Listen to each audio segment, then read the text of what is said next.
This is Confusion Factor. Hello, my name is Justin Oldham, and I am the author of How to Write Conspiracy Fiction, which was published in 2011. Since then, I've received quite a bit of email that ranges from the congratulatory to the condemning. Some people want to know, how could you? Other people want to know, how did you? As of now, all I really care to say is, that would be telling. But what I would like to do for the next 25 minutes or so is lift the veil of secrecy just a little bit by sharing with you a conversation that I had shortly after the book was published with talk show host Fern Crosley. I'm dipping into my own personal archives to bring you this antique recording complete with bad phone lines. Now, the interesting thing about what you're going to hear is that not only do we get to talk about what the nuts and bolts of conspiracy fiction is, we also get to apply it to real-world situations. Because, as every storyteller knows, a little bit of truth provides you with an excellent foundation for the very best fiction. Good morning. This is Fern Crosley, the voice of the South, the horses with the Moses. And we're speaking with Justin Oldham from Anchorage, Alaska today. We're going to change it up a little bit. We're going to talk about his newest book, How to Write a Conspiracy Book Story. And Justin, how you doing today?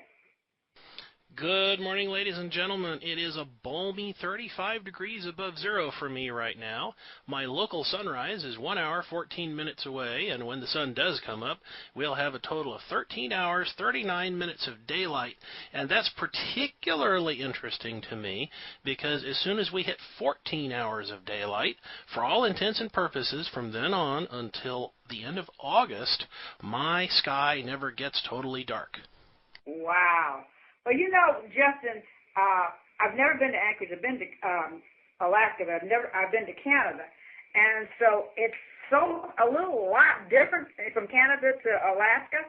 That's what they tell me. Because I felt like Canada was wow. It was really great. But look, I want to talk about today is the 43rd anniversary of the assassination of Dr. Martin Luther King at the Lorraine Hotel in Memphis, Tennessee. He was there with the men that wanted decent wages in the garbage industry. And, you know, he was fighting for something that's going on this very day where states and governors are trying to take collective bargaining from state employees away. And he would be on the front line of something just like this 43 years later. Well, that's very true, and there's still a lot of controversy surrounding his death today, and dare I say it, okay, political correctness people, get ready because you're going to hear this a lot here today. There's a good conspiracy theory in there somewhere. Well, you know, in essence, a conspiracy. Why has it become not so politically correct to say that people believe this is a conspiracy? Especially it started with maybe the assassination of John Fitzgerald Kennedy, president. Then his brother was assassinated. And, you know, then Dr. Martin Luther King was assassinated. The 60s were a turbulent time. But from then on, conspiracy, we don't want to say that. But right before James Earl Ray, the one that they said that did it in the trial and everything else, Coretta Scott King, Dr. King's widow, and her oldest son Dexter went to visit him, and they came away believing that he was not the one that did this. But everything points to him that he did it. But the amazing thing I couldn't understand is if somebody was as poor as he was, how was he able to flee the United States and get passports? You got to have some ducats, okay? So somebody had to help him. That's basic 101. Who wanted Dr. Martin Luther King dead? And that is the genesis of a conspiracy theory that's still with us today, and I don't mind saying that that's one of many reasons why, after penning the Fisk Conspiracy, I decided that I had to be the guy who wrote the book on conspiracy fiction. And for your listeners, you can find this at shadowfusionbooks.com. The title is How to Write Conspiracy Fiction. It is the only book of its type on the market. I don't mind saying that I have taken some heat for publishing this thing, but I'm glad to be the offender, and I'm glad to be talking about it with you here today. Well, taking this point of view, when we say conspiracy, are we saying, is there an underlying structure of sentencing that's saying somebody other than who we think or who is alleged to have perpetrated the crime? Could it be a government or governments that are the perpetrators, or hired jackals, assassins for this? Well, you're getting to an important point. Conspiracy theory is simply a willingness to think outside the box. It is politically incorrect because in today's post-9/11 world, it's considered highly unfashionable to question the motives of your government. But really what goes on in the conspiracy theory community is people are willing to peel the onion. They want to ask more questions about what they see and hear in the mainstream media, and they're less inclined to take what they get from the mainstream media at face value. And because of that skepticism, whether it's you, me, or anybody else with a higher profile that decides to engage in this kind of thinking, they try to use the C word against us. And all you have to do is ask yourself one very important question. You know, if they had nothing to hide, why would they do this? Mm-hmm. Okay, let's look at John Fitzgerald Kennedy and when he was assassinated and what happened there, and the Earl Warren Commission. And then the movie that totally refuted the decisions that were made, that it was done by one person. You're referring to the film called JFK by Oliver Stone.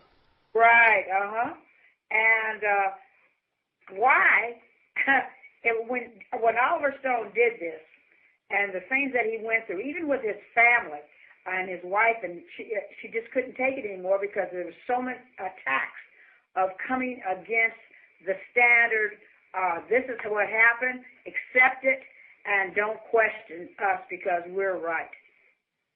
That has perpetrated all 60-some years almost to where we are today. And you, with writing the Fisk Conspiracy and stating certain things were going to happen in that, you are also prophetic in where we are today in the very same subject that we're talking about.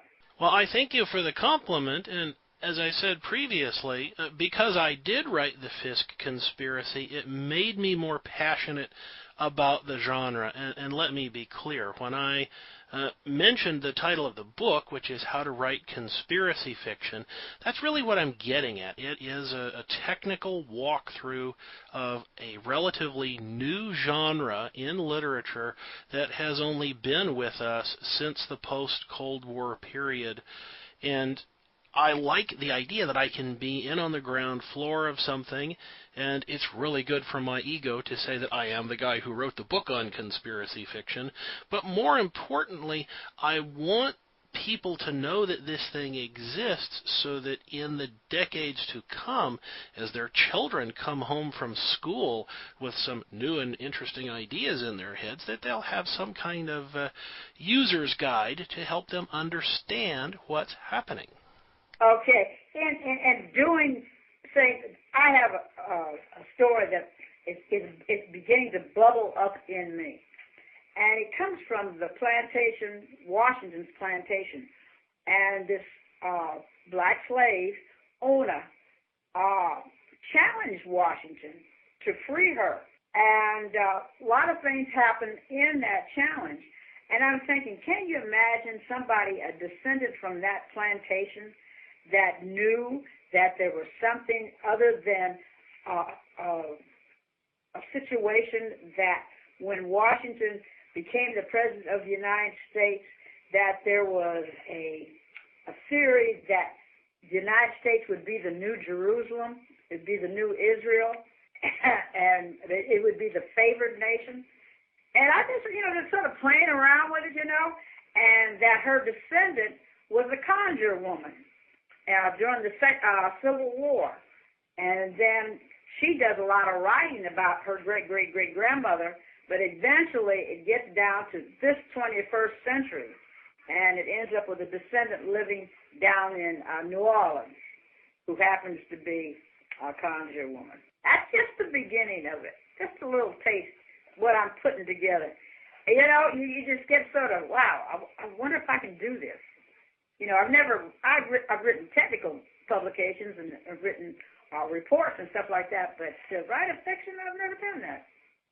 So you think I'm on the right ground, or give me some advice? Well, I think you're on the right track, and you've mentioned something here that's very important. There's a lot of people out there who want to write something, but they're afraid to do it because they've never done it before.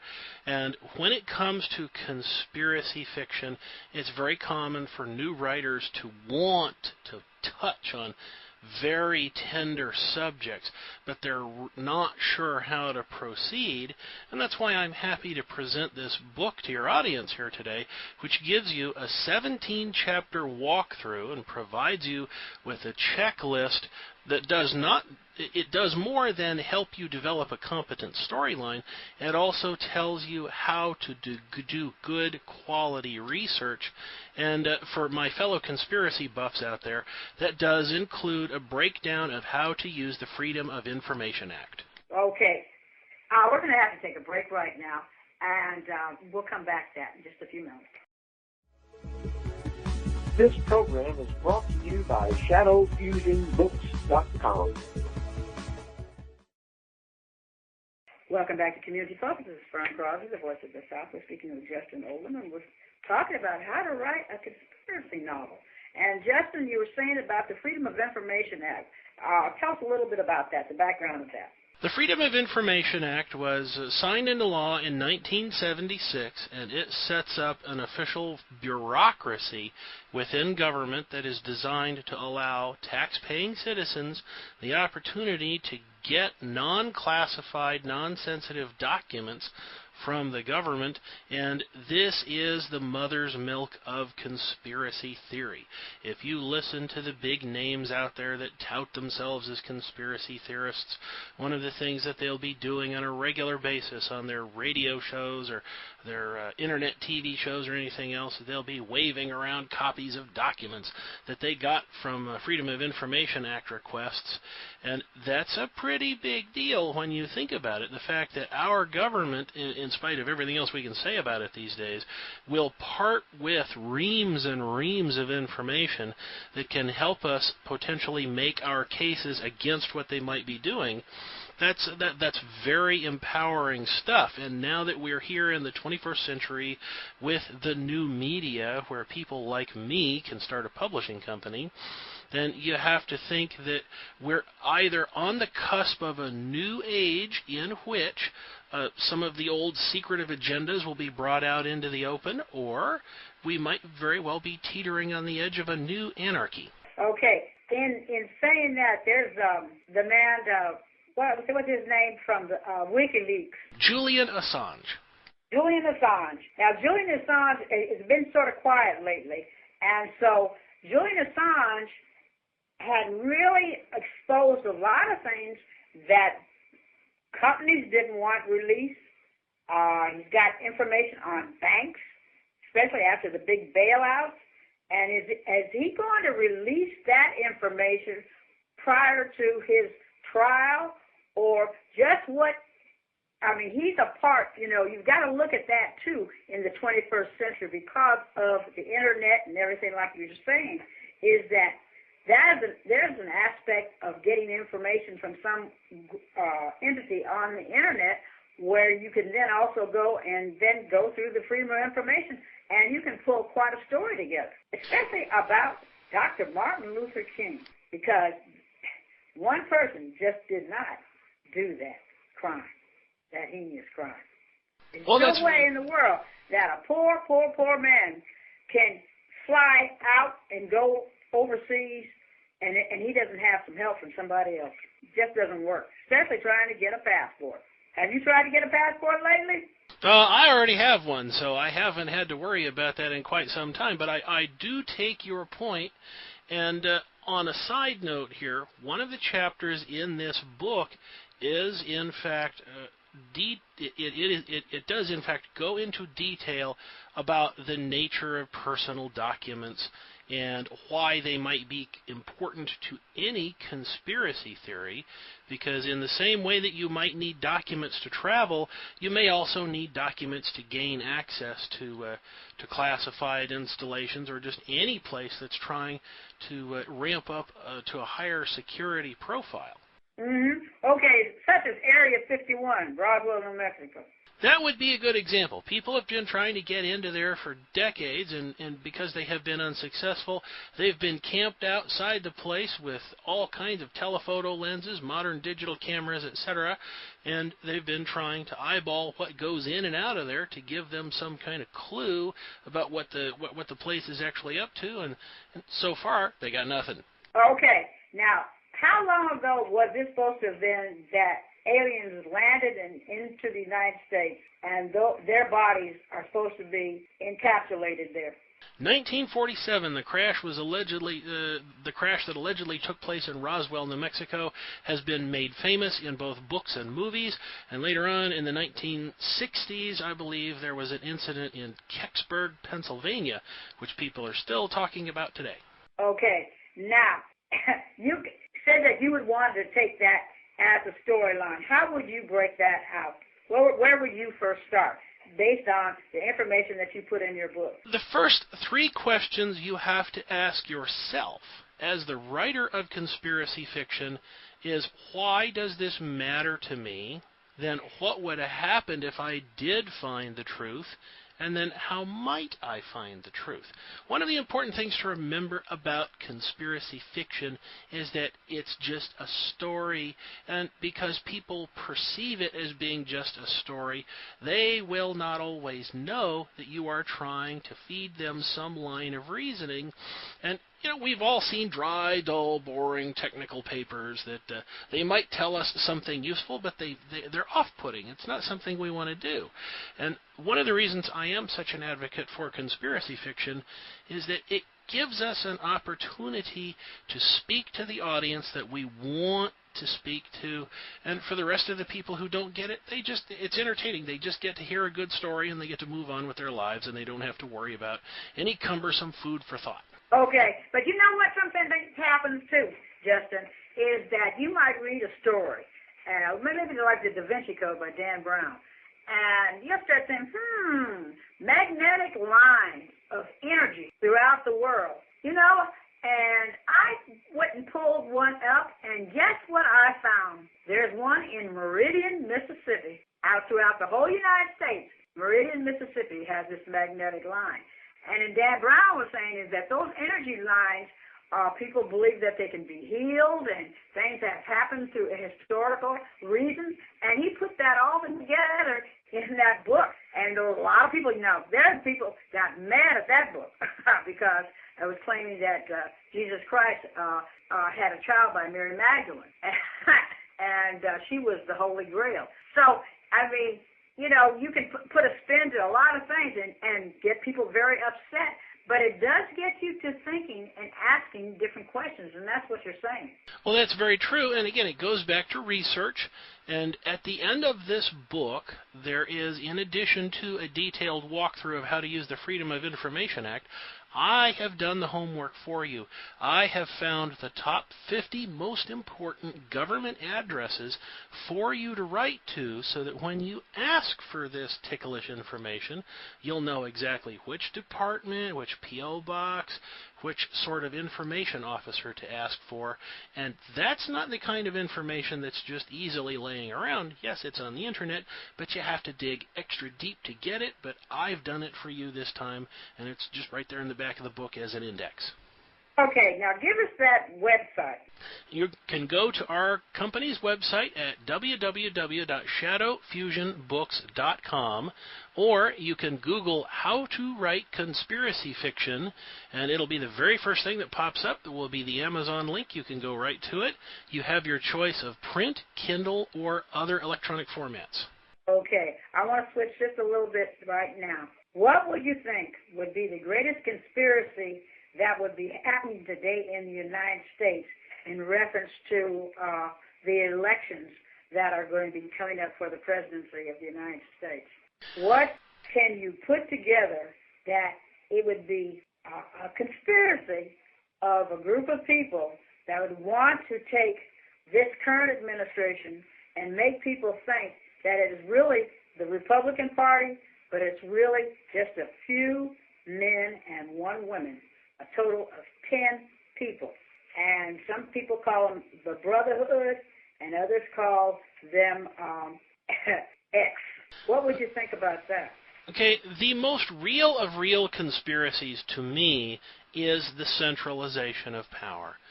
I'm on the record as having said I don't believe in Bigfoot. I'm still on the fence about the whole space alien thing. I do not believe in reptilians. There's a long list of other things that qualify as conspiracy theories that I don't subscribe to.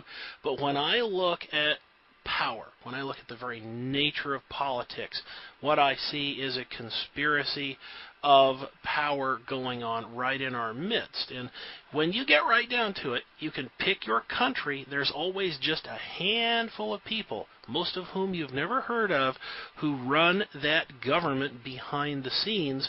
So I would think that the scenario you've laid out is quite possible. And when we weave these conspiracy theories of government power, yes, we're telling a good story, but let's also remember that what we're talking about are civics and ethics and what happens when you abuse them. So you can think of these things as cautionary tales.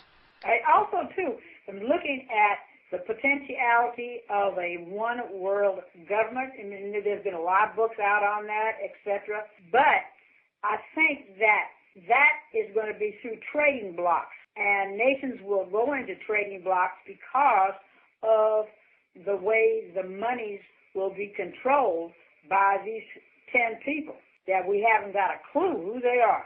But somebody's got to be pulling the strings. Look at Afghanistan and how we're looking for lithium and what we need lithium for. Look at Libya. Look at the continent of Africa. Look at South and Central America. Then go back to Europe and the European Union. Will the dollar be downgraded and that the euro will be upgraded? And then look at how we're all connected in this web through the World Wide Web, the Internet. And they want to get it controlled. Well, how do you control it? Who's doing the machination? You've got to have a one world government controller. And it's a very old tenet of conspiracy fiction that because power centralizes, that somewhere there has to be a top to this pyramid, and at the top of this pyramid there is either a very teeny tiny little group of people, or, because we are actually talking about the geometric shape of a pyramid, there might just be one person at the top of that pyramid. And so the question then arises, who might that be? Yeah, and you know what, mentioning in the pyramid, you look at the all-seeing eye on our dollar bill on the pyramid. It's interesting you should mention that, because that's the image that we chose for the cover of this book. Mm-hmm. And so that all-seeing eye, what does that eye represent? Well, according to the designers of the dollar bill, this was a Masonic symbol which was intended to symbolize the omnipotence of God. But since then, it has taken on various other meanings, and in, I would say, starting the 1990s forward to the present, it has been largely associated with a group that's allegedly called the Illuminati. The Illuminati? And the Illuminati are part of the Bilderbergers, or the Bilderbergers are part of the Illuminati? Well, depending entirely on which conspiracy theorist you talk to, it's one or it's the other, but you were talking about a very small group of people at the top of this hypothetical pyramid, and the Illuminati are said to be them. And for people that say, well, I've never heard about them before, you know, you can go and Google them and get a little background information. But just think, if the United States, we're at a point we can go either way. And if there are entities that want to make this a part of take away the nation state, especially the constitutional rights within for the United States of America, and put it with the the Amero, such as the Canada and Mexico, and then be in battle with South and Central America, or then looking at the European Union, all that coming together, that configuration coming together, you have to have a governmental body. And the governmental body that's being used right now is the United Nations. You know, if that sounds like a big-budget summer movie, you would not be wrong, because there's a long list of conspiracy films out there that have explored the kind of subjects you're getting at. And the reason that I bring this up is that in the back of this book, in, I believe it's Appendix 3, there is a list of what I consider to be the top 75 conspiracy movies of all time. Well, you know, we have your book at the library. I gave one to the library, and I was thinking of get them to do a display and have the top leading books in this display and yours in the middle. Well, I would be honored to take part in that. We'll see what's going to happen. I got to talk to Mrs. Morgan, the head librarian, and see if she would be willing to do that. And you know what? You might want to get a month-designated Conspiracy Month series. Oh, God. Well, Justin, thank you so much for being on Community Focus. What story are you following for this week? The big story to follow this week is the possibility of a government shutdown, which could be a conspiracy in and of itself. I'm not saying it is. I'm not saying it isn't. But the current continuing resolution runs out midnight on Friday, and the whole thing is still up in the air. Will they, won't they? And so we'll have a lot to talk about next Monday. Who is the head of the Republican Party, the RNC now? The party chairman is a new guy named Reince Priebus, and he took over from Michael Steele. Okay. Who's head of the Democrats? Do you know? It's too early in the morning for me to remember that. No, but you just look at these two heads and everything, and where are they getting their orders from? Justin Oldham, thank you so much for being on Community Focus. You have a great day. You've been listening to The Fusion Factor, brought to you by Shadow Fusion Books. Find us online at shadowfusionbook.com.